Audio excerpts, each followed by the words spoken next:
Welcome to Entrepreneurial Thought and Action. I'm Alan Murray and I'm the module coordinator. And in this session, I'll give you an overview of the module and also to the topic of entrepreneurial thought and action, which we sometimes call ET&A.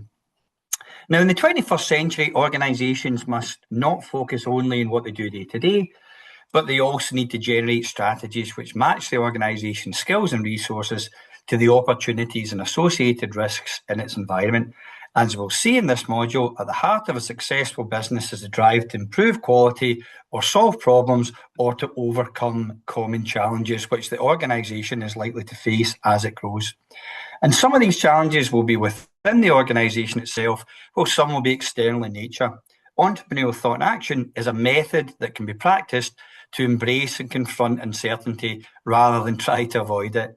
It emphasises smart action over planning and moving quickly from the whiteboard to the real world. It's a method that can be learned and should be repeated. The more you do it, the better you'll get at it. Whilst with anything, there's no guarantee of success, the practice does offer some real advantages. You'll act sooner even when you don't know exactly what to do. For those things you can do, you will do them. And for those things you can't, you can try.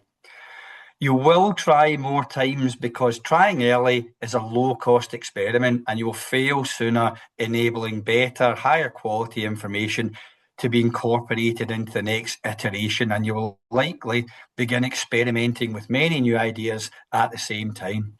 The approach and techniques we'll show you in this module will help you to achieve not only the goals of your organisation, but also your own personal, professional and academic goals.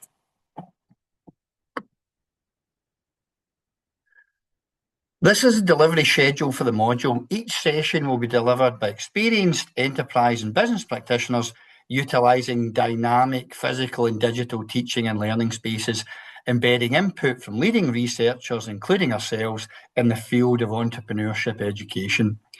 The interactive workshop-style sessions aims to develop skills, knowledge and behaviours around key entrepreneurial concepts, and it's expected that you as students will actively take part in identifying, assessing and responding to entrepreneurial opportunities presented in class, whether class is face-to-face or online. A mix of case studies and entrepreneurial challenges will allow you to develop your knowledge and apply this to real-world challenges focused on the UN Sustainable Development Goals. So by the end of this session, you should be able to describe the key principles of entrepreneurial thought and action, describe the range of attributes which entrepreneurial individuals draw on to create value, and also apply the principles of entrepreneurial thought and action to a range of problems. The overall aim of this module is to foster a culture of innovation and measured risk-taking among students. And we do this by equipping them with the knowledge, skills and mindsets that they need to identify and develop opportunities to solve real-world problems.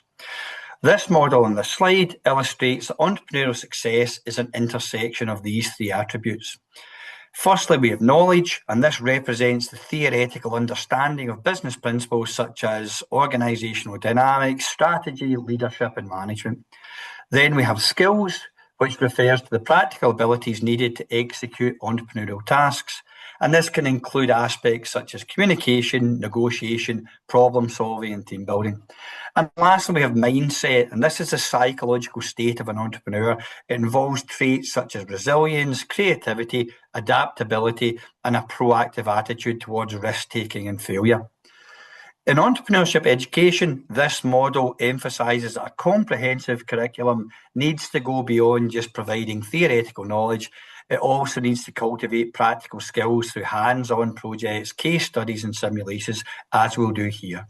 Most importantly, it highlights the critical role of developing an entrepreneurial mindset, which is often fostered through things like mentorship, experiential learning, and encouraging a positive approach to challenges and setbacks.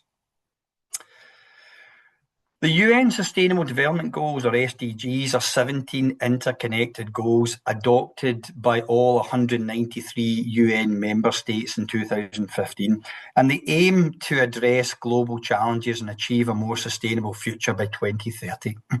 These goals cover a wide range of issues, including poverty, hunger, health, education, gender equality, climate action, and more. Together, they form a universal call to action to end poverty, protect the planet, and ensure that all people enjoy peace and prosperity by 2030. The SDGs are a comprehensive and ambitious framework that addresses the root causes of global challenges. They recognise that development must balance economic growth, social well-being, and environmental protection, and a summary of these 17 goals is as follows. Goal 1 is no poverty. And here it's about ending poverty in all its forms everywhere. Goal 2 is zero hunger. And the ambition here is to end hunger, achieve food security, and improve nutrition and promote sustainable agriculture. Goal 3 is about good health and well-being. And this focuses on ensuring healthy lives and promoting well-being for all ages. Goal 4 is about quality education, ensuring inclusive and equitable quality education and promoting lifelong learning opportunities for all. Goal 5 is gender equality. Here we're talking about achieving gender equality and empowering all women and girls.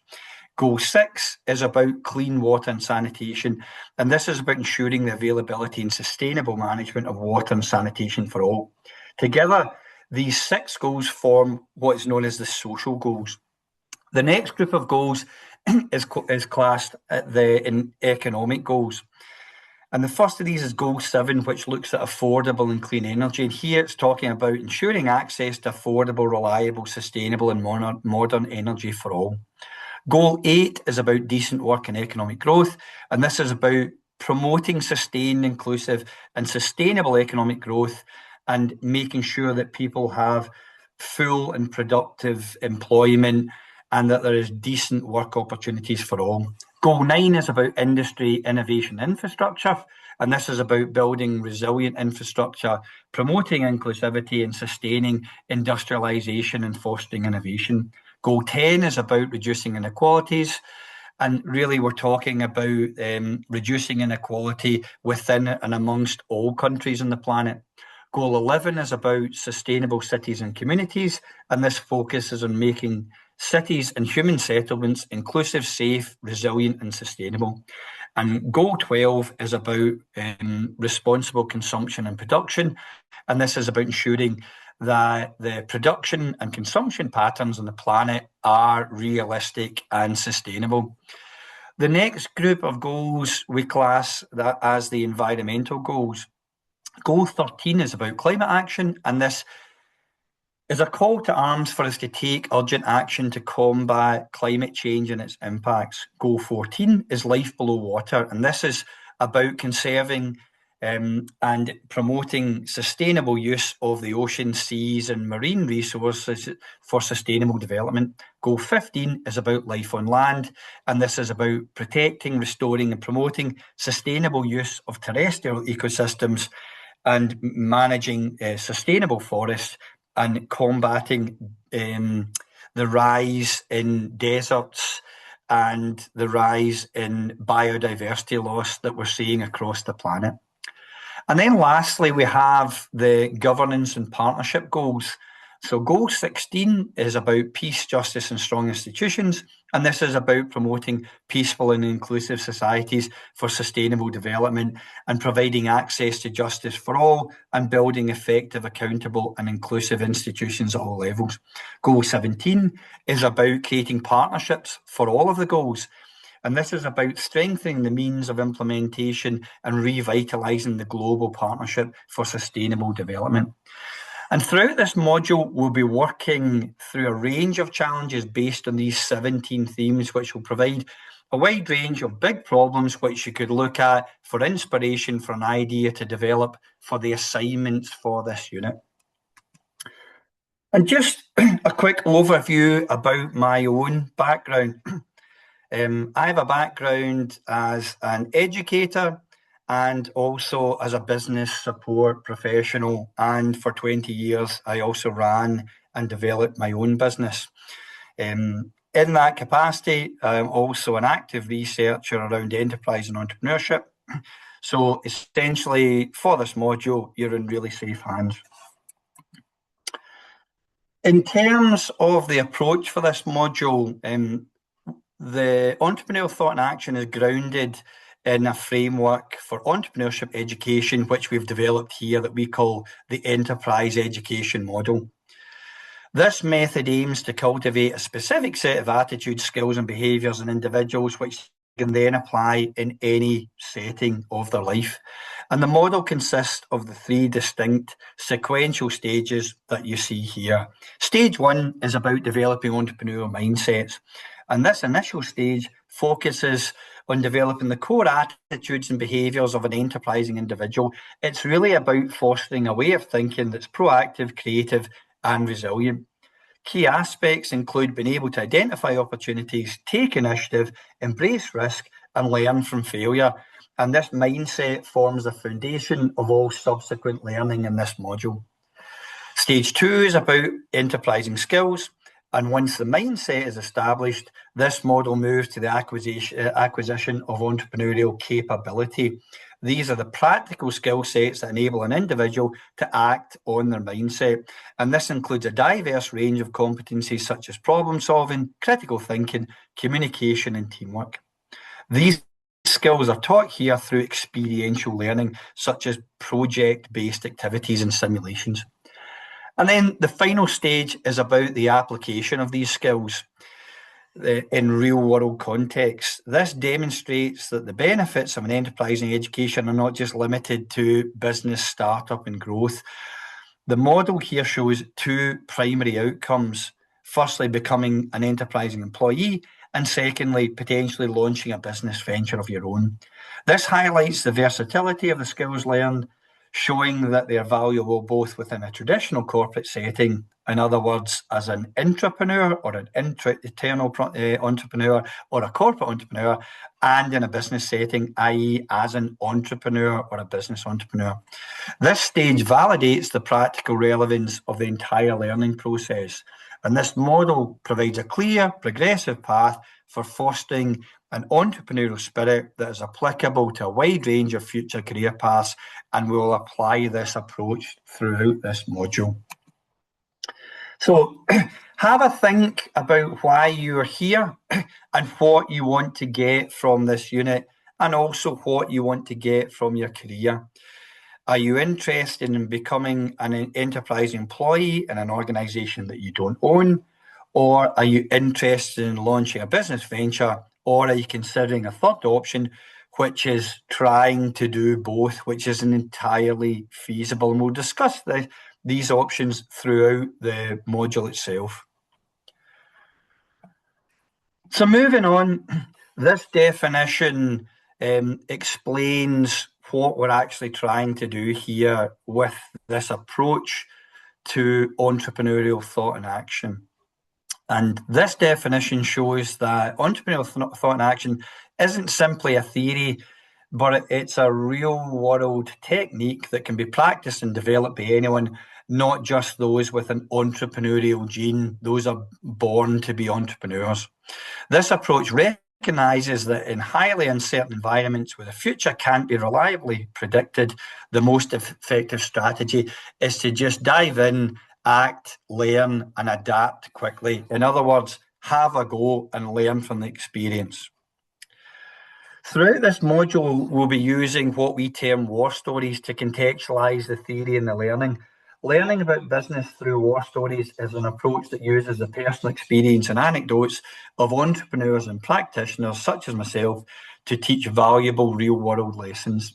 So instead of focusing solely on theoretical business models or textbook principles, this method delves into the messy, chaotic, and often unpredictable reality of starting and running a business or being an entrepreneurial employee in an organization that you don't own. The shared experience is often termed war stories because it emphasizes the struggles, failures, and hard-won victories that aren't typically covered in a business curriculum. So we'll be using war stories throughout the course of the module. We'll also make frequent use in the module of what we call serious games, and these are digital or physical games designed with a primary purpose beyond simply entertainment, typically for teaching, training, or raising awareness about a particular subject. They make use of engaging and motivating elements that we would see in traditional games, such as setting challenges, having rules, giving rewards, and also introducing the element of competition. And when doing this, we create an interactive and immersive learning environment. So this approach is rooted in the idea that humans learn best through play and experiential learning. Serious games transform passive, inactive learners into active participants who make decisions, solve problems, and experience the consequences of their actions in a safe and simulated environment. And this not only makes the learning process a bit more enjoyable, but it also leads to greater knowledge, retention, and skills development. Serious games are effective tools because they tap into a number of powerful teaching and learning principles, and we're going to see that throughout the course of this module.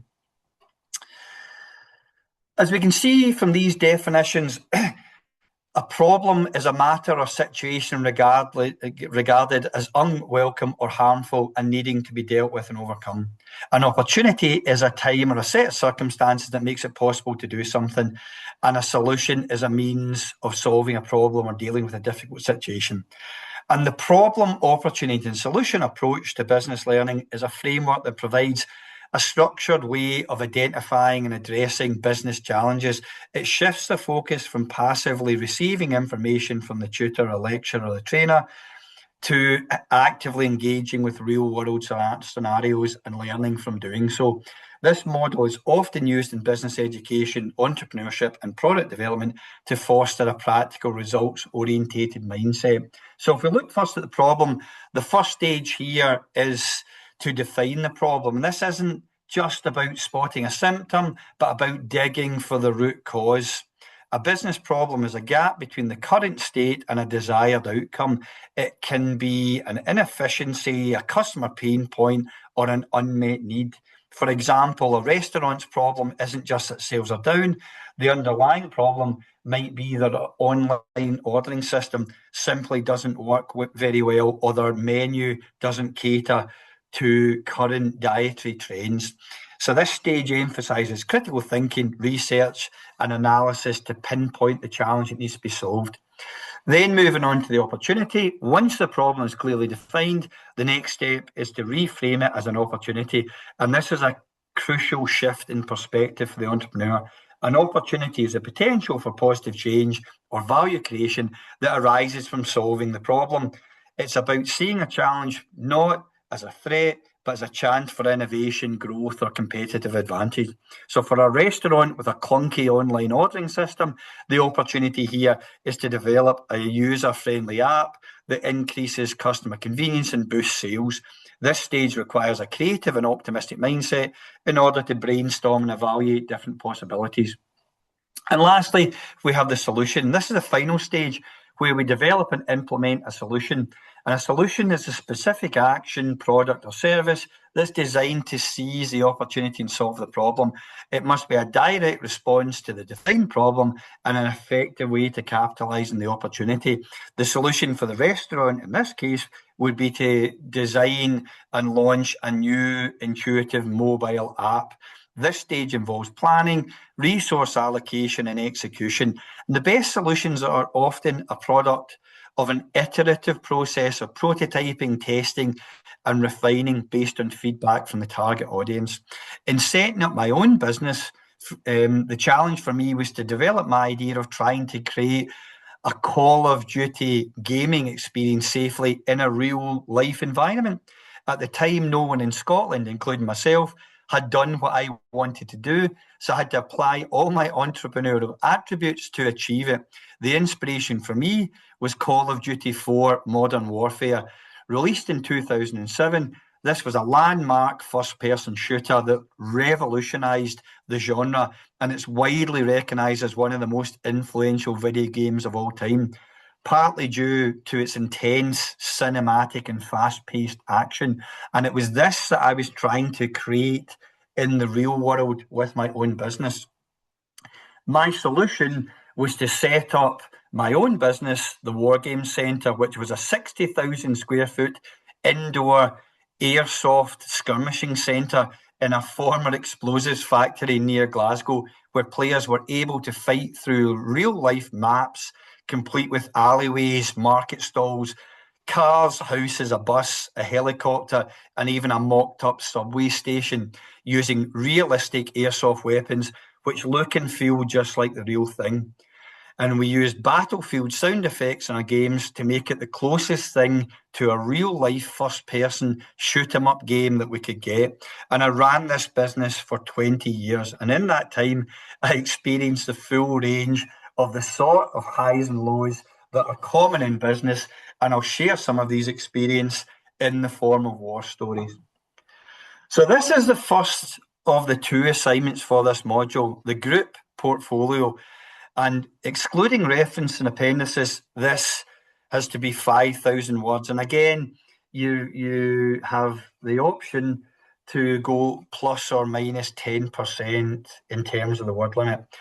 And what you're required to do is, in groups, you'll apply appropriate tools and techniques to a problem of your choosing, which addresses one and probably more than one of the UN Sustainable Development Goals.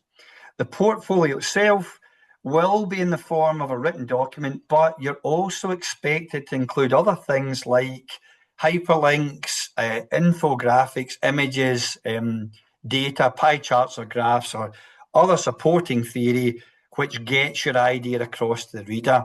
So you're expected to use relevant academic and industry sources, and you're also expected to clearly reference those sources in your work. So we'll show you how to do that throughout the course of the module, but there are also plenty of guides online and on the university website that show you how to reference correctly. Moving on to the second assignment, this is an individual assignment that's linked to the group assignment, and excluding references, the word limit here is 1,500 words. And again, we have the option to go plus or minus 10% here. So what you're required to do is, thinking about the idea that you use in the group assignment, you're expected to individually comment on your own entrepreneurial qualities in order to determine how well equipped you would be if you were to try and develop the idea that you use in your group assignment. And to do this, you should reflect on the article by Murray and Palladino 2020, which is available on the Aula site. And from this, the inventory of entrepreneurial capitals and the supporting theory that you'll find within that article. And you're then expected to comment using the framework from that article on your own level of competency in each of the 21 entrepreneurial characteristics. And you're expected also, again, to support your argument with relevant academic theory cited using the correct Harvard referencing style. So the assignments are fairly straightforward and linked, and we're going to spend a lot of time during the course of the module showing you how to get the most out of your submissions. We like to start off with just a little bit of information about what's expected in terms of your basic academic skills.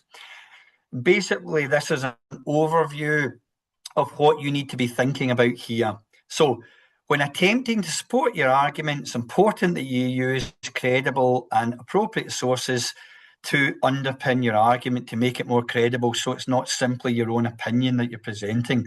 And this slide highlights a simple hierarchy of sources in terms of their credibility. At the top, we have academic journal articles and textbooks, both of which will have gone through a rigorous peer review process to verify the content is accurate and reliable. As we move down the list, we can draw upon comments from leading commentators or industry experts in the field that we're studying. However, we still need to cite their comments using the Harvard referencing style. News sites can also be a useful source of information, but remember, news channels often have their own agenda and are not beyond the realms of bias.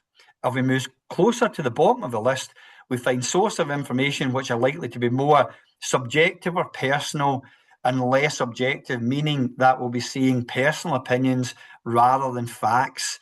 And here we're looking at things like podcasts, websites, and social media content. So just be aware they're not as academic or credible as some of the sources higher up this hierarchy. But regardless of the source, you need to consider whether or not any of the material is actually going to support your argument and you need to be thinking about why you're actually drawing in this source, what the author of the source is trying to actually do, whether what the author is saying is relevant, how convincing it is, and then also lastly, what use can you actually make of this information. We'll spend a bit of time in class looking at referencing and how to do it effectively. Correctly reference your sources in your assignments is a two-step process. The first step is to add the in-text reference, and as this guide shows, there are two ways of doing this. In both cases, the view of the author being cited is paraphrased rather than directly quoted, so avoid direct quotes. You need to instead summarize the basic meaning or the gist of what they're saying in order to construct or support your argument, and that's the way to do it. Moving on, this is the second part where you reference in text. Correctly referencing your sources in your assignments need to be carried out in a way in line with the current university convention, which is Harvard referencing. As we can see here, what you're required to do is cite, highlight both the author and the year. And again, we'll be spending more time on this throughout the course of the module. We're not expecting you to become experts in referencing, and we're certainly not expecting you to become experts in referencing by the end of this module. The more practice you have of doing this, the better you will get at it. And if you have any questions, just make sure that you're drawing on the expertise of the academic staff. So you're also required in your work at the foot of your submission to list the full reference in Harvard style. An example of that is shown here on this slide. So all references should follow the same referencing style, which in the case of UWS submissions is Harvard. And this is just a quick way of showing you how you can start to identify sources and you can get the information you want. So there are lots of referencing guides out there, including the UWS one, and you can access them freely, but the simple process highlighted here will give you a better idea of what you need to do. In step one, you need to log into Google Scholar, which isn't a database of articles, it's actually a search engine which draws articles from a variety of databases. So do a search on Google Scholar, search for the article, the author, the title, or the keywords that you're interested in step two. In step three, once you've found an article that you're interested in, click on the site link, and in the pop-up window that you see at the foot of this slide, you'll select Harvard, and then you'll paste the full citation into your document. So it's actually relatively straightforward. There are other databases that you can use, and there are other search tools that you can use, but in order to make life simple for yourself, I would suggest that you draw everything from Google Scholar. It will save you an awful lot of time. So, in order to start thinking about entrepreneurial thought and action, I just want you to consider this question.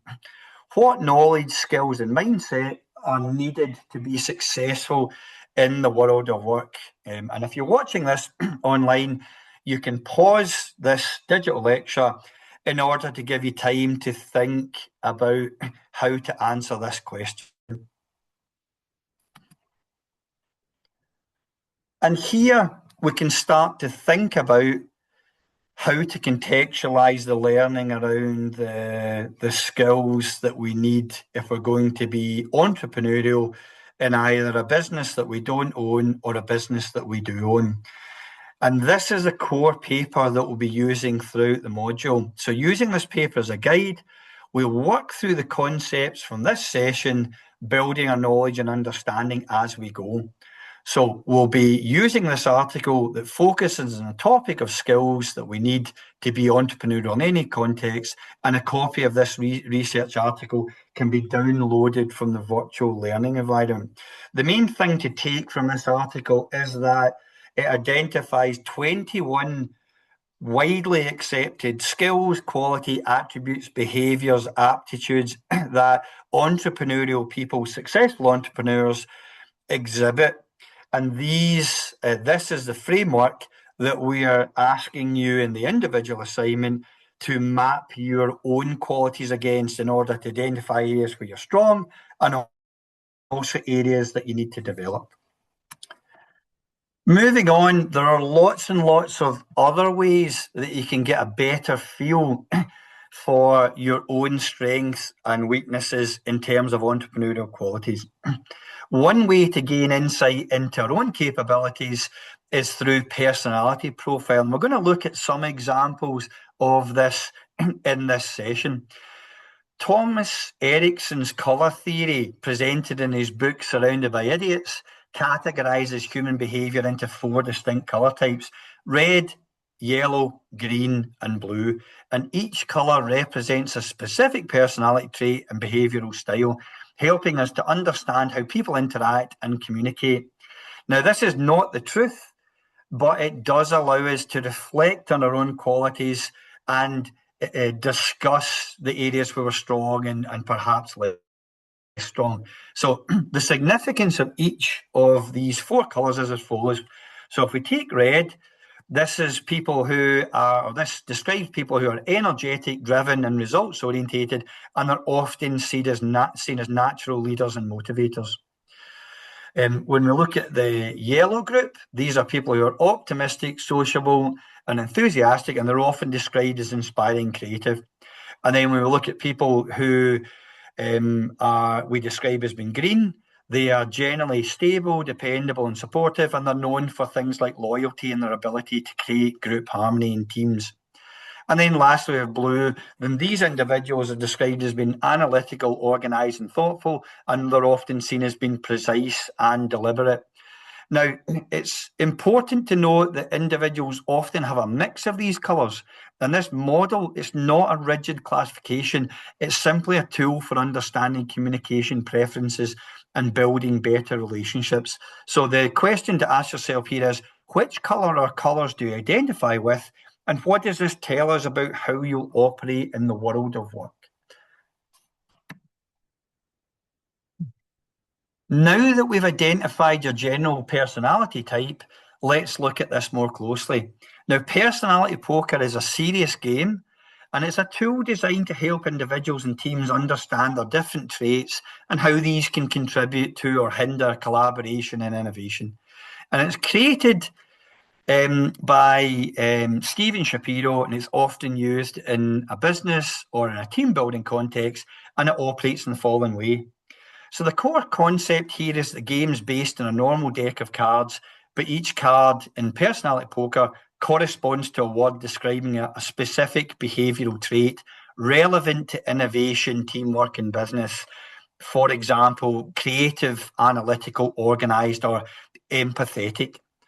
And if we look at the suits, the 4 suits in the deck represent 4 primary areas, namely the hearts, which represent relational or creative styles, which focus on engaging hearts and minds, relationships, and new experiences.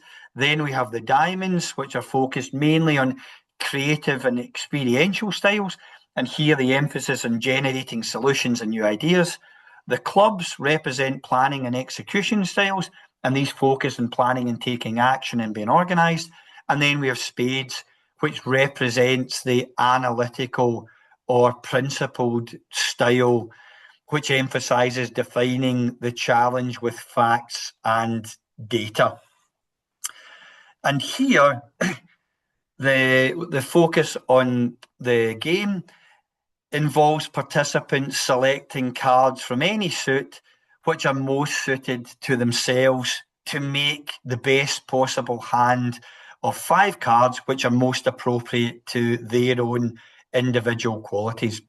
So each participant must reflect on their own qualities to select words which describe their own behaviours and preferences best. So the goal here isn't to win in a traditional sense, but rather it's to facilitate a discussion a self-awareness and understanding of team dynamics. So by the end of the game, individuals and teams can gain insights into their preferred innovation style and their potential blind spots, and also how their style complements or clashes with others, the diversity of thinking within a team of people, and also potential missing styles that could be hindering innovation. And then we also can get a feel for how other people perceive us.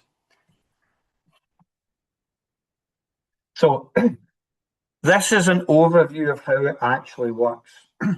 We need to be thinking about our own individual qualities, and then we need to be using the characteristics of the cards in order to select the best 5 personality traits from these 4 specific areas. And these are the qualities for each particular area. And I'm just going to leave these on the screen for a few seconds in order for you to think about which are more appropriate to you. And remember, this isn't the truth. It's your gut feel or your instinct or your best guess. What are the main 5 qualities that you would say are in your DNA? And we will talk about the results from these exercises in the weekly tutorial sessions. So you should be thinking about which 5 cards you chose, and you should also be thinking about what does your choice tell us about you as an individual, and in particular, what does it tell us about you in terms of key things like working in teams and also innovation, which is essentially one of the key pillars of this module. One of the other key principles of entrepreneurial thought and action that we'll be relying on throughout this module is what we call the bird in the hand principle. So in the context of entrepreneurship, the bird in the hand principle states that instead of waiting for the great opportunity to come, you start with a simple idea, and instead of running after all the opportunities, you work with all the available networks and resources that you have at hand.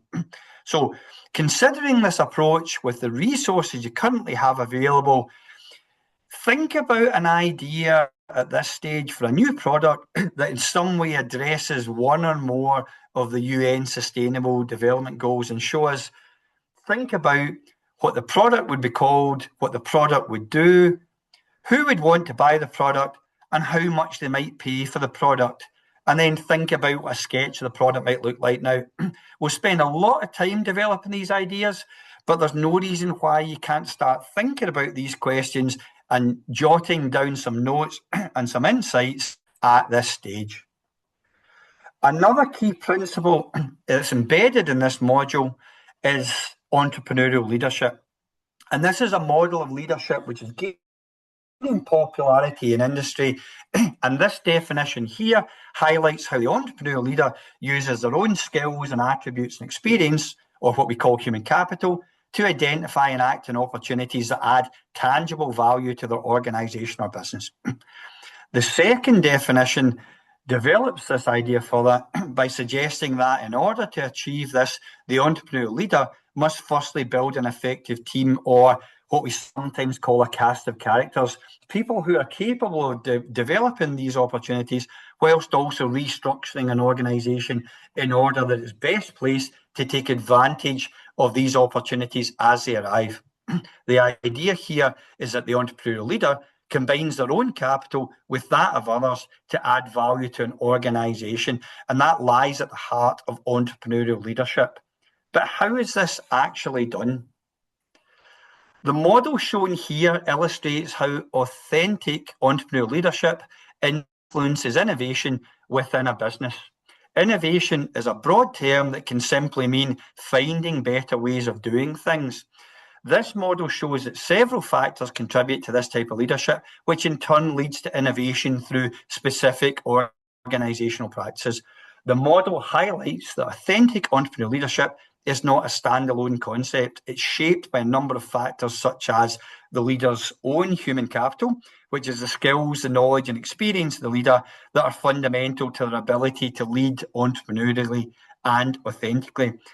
Then we have to think about the influence of key individuals, and these are other people within or outside the organisation or the business that can significantly impact the leader's approach and decisions. And then we have institutional influences. These are external factors like market conditions, competition, government regulations, and other things that shape the leadership style and strategies that are being employed. Once this leadership is in place, the model shows it drives innovation by affecting four key organisational elements. Firstly, we have communication and delegation. And here we have to think about how effectively a leader communicates their vision and delegates tasks and empowers the team to act on entrepreneurial ideas. Then we have organisational structures, and this is about the design of the company structure, which can either facilitate or hinder innovation. And then we have people management, and this is about how people are led, motivated and managed, and this is a key driver of their ability to innovate. And then we have to think about vision and enactment, and this is about a leader's ability to create a clear vision and effectively bring it to life, and this is crucial for innovation. So this model suggests that the combined influence of leaders' human capital and external factors channeled through authentic entrepreneurial leadership style results in innovation by positively affecting an organisation's internal processes and management styles. So one of the questions here for I want you to think about is, looking at this model of entrepreneurial leadership, to what extent can we say that US President Donald Trump is an effective and authentic leader? And that's one of the things that we'll be discussing in detail at length in the tutorial exercises. We also need to be thinking about another key principle of entrepreneurial thought and action, and that's failure and loss, what we call acceptable loss or affordable loss. The concept of failure and loss are embedded in the ethos of entrepreneurial thought and action. However, they are both viewed in positive ways as being acceptable and affordable. So affordable loss is a core principle of entrepreneurial thought and action. It places focus not on maximizing potential gains, but on minimizing potential losses. So instead of asking, what's the best possible return I can get from this venture, we apply the affordable loss principle and ask the question, what am I willing to lose to get things moving? This includes not only financial capital, but also time, reputation, and other resources. So by defining a maximum acceptable loss up front, the entrepreneurial individual can take calculated risks without jeopardizing their personal or professional stability. This approach encourages action over extensive and often inaccurate forecasting. Entrepreneurial people start with what they have, who they are, what they know, and who they know, and they take small incremental steps. If an action fails, the loss is limited and the individual can quickly learn, adapt, and try again. And we'll use that principle throughout this module. Acceptable failure is the companion to affordable loss. It's the mindset that an entrepreneurial individual must have to make the affordable loss principle work, namely the recognition that failure is not an end, but it's actually an essential and valuable part of the journey. So rather than viewing failure as a sign of personal inadequacy, an individual with a healthy attitude towards acceptable failure sees it as a learning opportunity. So every failed experiment and every misstep, every mistake and every unsuccessful product launch provides valuable data. And the aim here is to take measured risks, and in doing so, ensure any negative impact from failures is harmless and temporary rather than catastrophic and permanent. And by embracing failure, we can learn quickly, fail cheaply, and adapt intelligently. This mindset, often described as having resilience and a growth mindset, distinguishes successful entrepreneurs from those who are paralyzed by the fear of failure. It enables them to persist through setbacks, viewing them merely as stepping stones to future success. So I hope that's given you a good insight and overview to this module, in order that we can better understand what to expect and how to get ready for the assignments. And all I really want you to do, the final slide, is to start thinking about what particular areas you're interested in that might address or respond to one or more of the UN Sustainable Development Goals. So think about problem, opportunity, solution, and start thinking about some of these key areas that you're particularly interested in that you might be able to come up with a solution to that might allow you to use as a basis for your assignment.